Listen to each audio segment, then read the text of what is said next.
साल 2003, बेल्जियम, दुनिया का सबसे सुरक्षित एंटवर्प डायमंड सेंटर। यहाँ अरबों डॉलर के हीरे, सोना और कीमती गहने रखे जाते हैं। इसकी सुरक्षा इतनी कड़ी है कि कोई सोच भी नहीं सकता था कि इसे लूटा जा सकता है। लेकिन फिर हुआ इतिहास का सबसे बड़ा और चौंकाने वाला हीस्ट। एक गैंग ने बिना किसी हिंसा के, बिना कोई सुराग छोड़े 100 मिलियन डॉलर से भी ज्यादा के हीरे और गहने चुरा लिए। और सबसे चौंकाने वाली बात, चोरी का माल आज तक नहीं मिला। इस प्लान के पीछे था लियोनार्डो नोटारबर्लो, एक इटालियन चोर जो हीरे चुराने में माहिर था।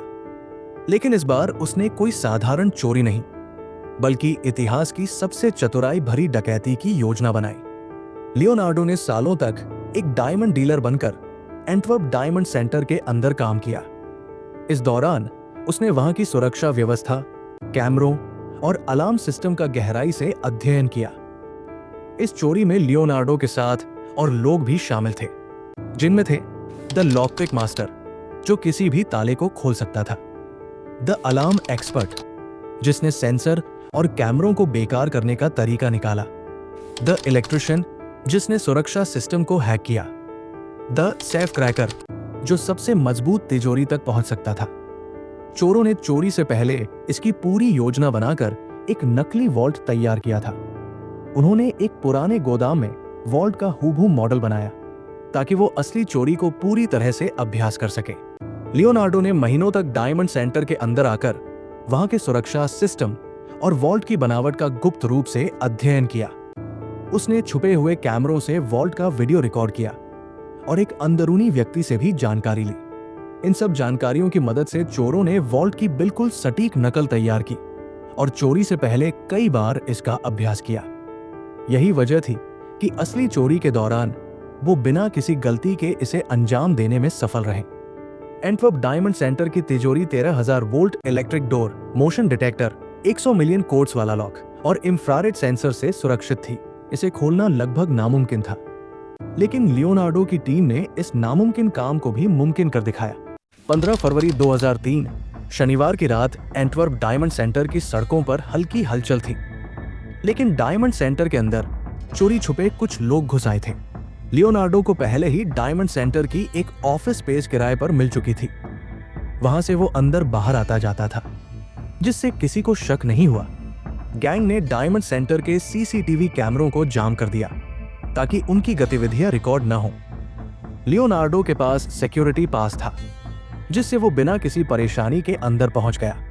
लेकिन एंटवर्प डायमंड सेंटर की सुरक्षा व्यवस्था में सबसे बड़ा खतरा था इंफ्रारेड सेंसर। अगर कोई इंसान अंदर घुसता तो उसका शरीर जो गर्मी छोड़ता, ये सेंसर उसे पकड़ लेता। वाइब्रेशन डिटेक्टर, अगर कोई दरवाजा तोड़ने की कोशिश करता तो अलार्म बज जाता। मैग्नेटिक फील्ड सेंसर, जो तिजोरी के लॉक में सिस्टम था, जो बिना सही कोड डाले दरवाजा खोलने पर अलार्म ट्रिगर कर देता। मोशन डिटेक्टर, जो कोई भी हलचल होने पर अलार्म तुरंत एक्टिव हो जाता। अब सवाल ये था कि इन सबको बिना अलार्म बजाए कैसे बेकार करें।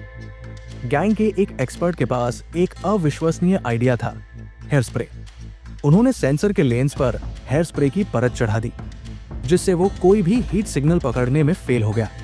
गैंग ने एक स्पेशल होममेड डिवाइस बनाई थी, जिसे उन्होंने सेंटर के सुरक्षा वायरिंग के साथ जोड़ा। ये डिवाइस फ्रीज सिग्नल भेजती थी। इसका मतलब ये था कि अलार्म को ऐसा लगता रहा कि सब कुछ सामान्य है, जबकि असल में गैंग तिजोरी खोल रही थी।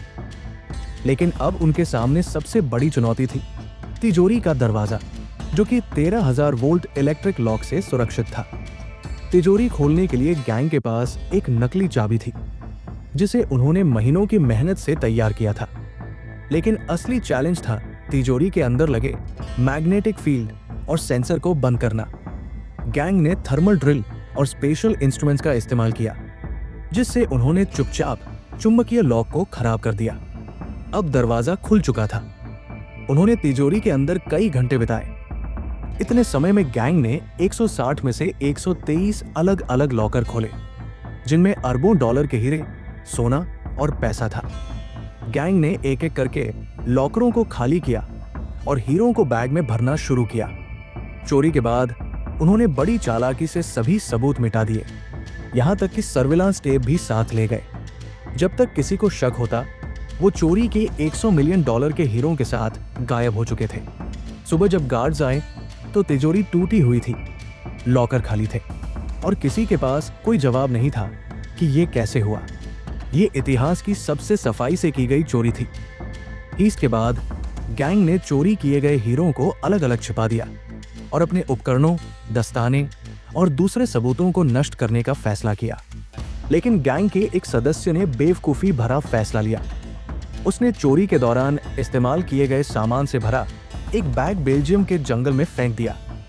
उसे लगा कि जंगल में इसे कोई नहीं ढूंढ पाएगा, लेकिन पुलिस को वो बैग एक किसान के खेत में मिल गया।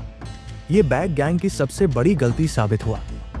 इस बैग में एक आधा खाया हुआ सैंडविच, कुछ पेपर और एक सिक्योरिटी टेप थी। पुलिस ने डीएनए टेस्ट किया और लियोनार्डो को पकड़ लिया। गिरफ्तारी के बाद लियोनार्डो ने एक चौंकाने वाला बयान दिया। उसने कहा कि वो असली मास्टरमाइंड नहीं था।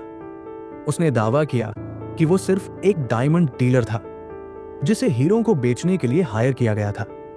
असली मास्टरमाइंड एक गुमनाम आदमी था जिसने उसे हायर किया था। पुलिस को इस बात पर विश्वास नहीं हुआ और उसे 10 साल की जेल की सजा सुना दी गई। पुलिस को नहीं पता कि बाकी हीरे कहां छिपाए गए या किसे बेचे गए। गैंग के बाकी सदस्यों का कोई ठिकाना नहीं मिला और ये चोरी दुनिया की सबसे फेमस चोरियों में से एक बन गई। ये चोरी आज भी सबसे रहस्यमयी और परफेक्ट हीस्ट मानी जाती है।